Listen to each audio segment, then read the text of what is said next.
Bienvenue dans Word of Life. Moi souhaite tout le monde bienvenue dans Word of Life. Bienvenue dans l'émission Parole de vie Word of Life. Je suis le pasteur Jeffistan Kombi. Aujourd'hui, le Seigneur nous a mis à cœur de partager avec vous ces passages de Jean chapitre 11, le verset 4, qui dit « Cette maladie n'est point à la mort, mais elle est pour la gloire de Dieu, afin que le Fils de Dieu soit glorifié par elle. » Ce que j'aimerais partager avec nous est intitulé « Amis de Jésus, mais dans les chaos ». Amis de Jésus, mais dans les chaos. Ici, nous voyons l'histoire de Lazare qui était ami de Jésus. Ami de Jésus, il était quelqu'un qui partageait des moments avec Jésus. Il était quelqu'un qui pouvait parler avec Jésus, qui pouvait rire avec Jésus. Quand on dit ami, on fait référence à quelqu'un avec qui on a des moments qui ne sont pas donnés à tout le monde.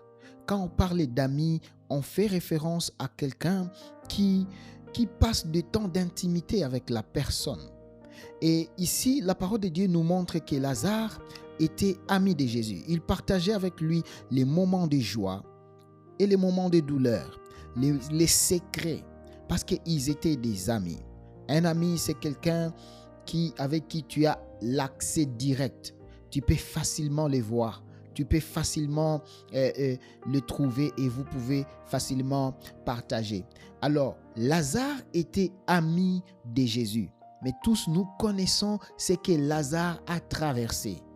Lazare a traversé des choses où on pouvait se questionner, est-ce que cette personne qui est vraiment ami de Jésus, le faiseur de miracles, quelqu'un qui guérit, qui fait de grandes choses, mais voici maintenant son ami est malade, voici maintenant son ami traverse des moments très compliqués.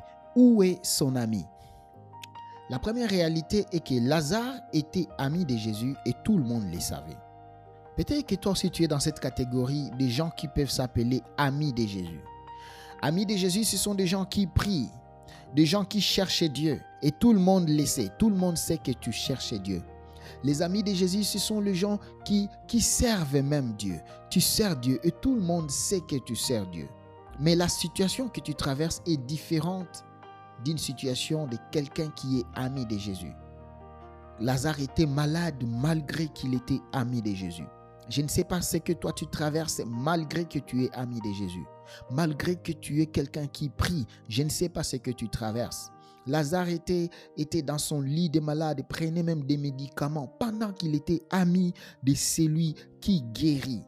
La deuxième vérité que nous pouvons tirer ici est qu'il était tombé malade et tout le monde le savait. Donc la situation que Lazare traversait, tout le monde connaissait cette situation. Tout le monde savait. Et quand tout le monde sait, les gens peuvent facilement se moquer. Les gens peuvent facilement se moquer de toi. Les gens peuvent facilement se moquer de Lazare. Tu es chrétien, tu pries, tu cherches Dieu, mais tout le monde sait que tu n'as pas un travail.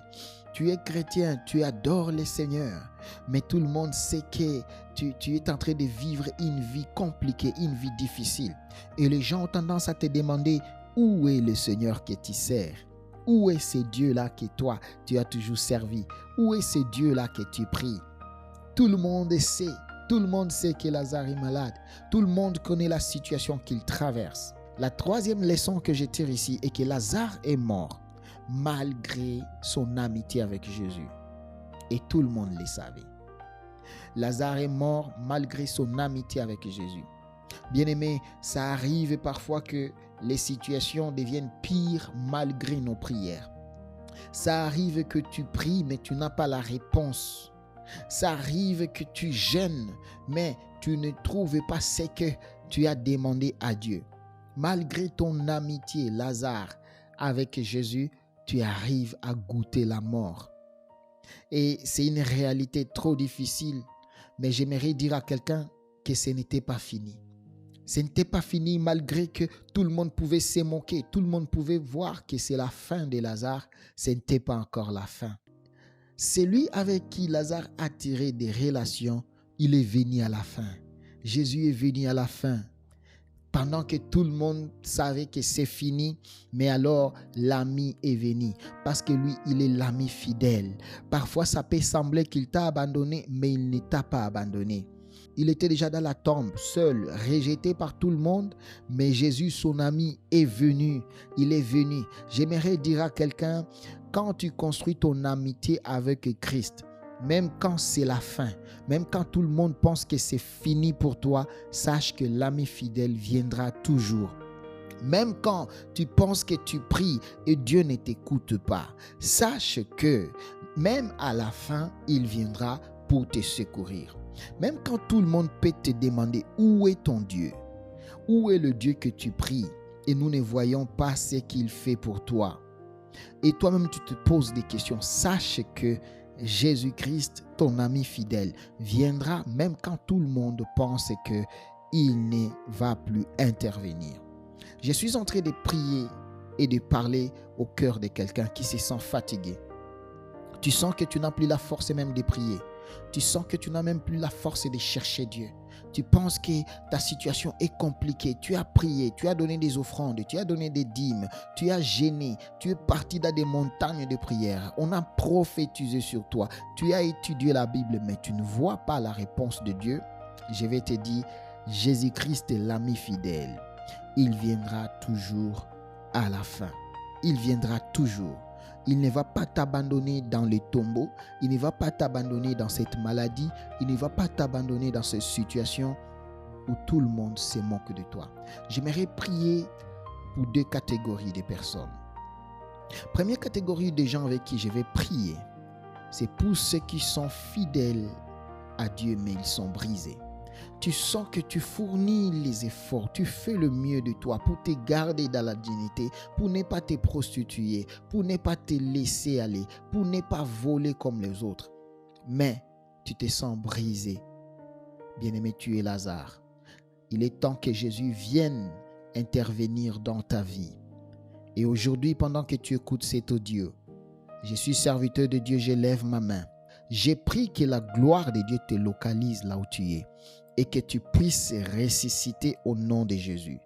Que tout ce qui a été, que tout ce qui t'a mis dans la honte comme Lazare, que tout ce qui fait que les gens se moquent de toi, que ça puisse ressusciter au nom de Jésus-Christ. J'ai prié pour les gens qui sont brisés. Les gens qui se sentent brisés, tu te sens brisé. Tu n'as plus la force de prier. Tu n'as plus la force de chercher Dieu. C'est pour toi que ce message est adressé. J'ai prié que le Seigneur puisse intervenir dans ta vie et que tu voies sa main triomphante, que tu voies sa gloire, que tu voies sa puissance et que tu puisses être encore un témoignage qui va donner le courage à tous ceux qui s'est moqué de ton amitié avec Jésus. Que le Seigneur te bénisse au nom de Jésus-Christ. Amen. Si ce message vous a béni, nous vous encourageons à le partager autour de vous afin de bénir d'autres vies. Pour toute requête spéciale, n'hésitez pas à contacter le pasteur au numéro +2 43 808 77 08 77. Que Dieu vous bénisse abondamment.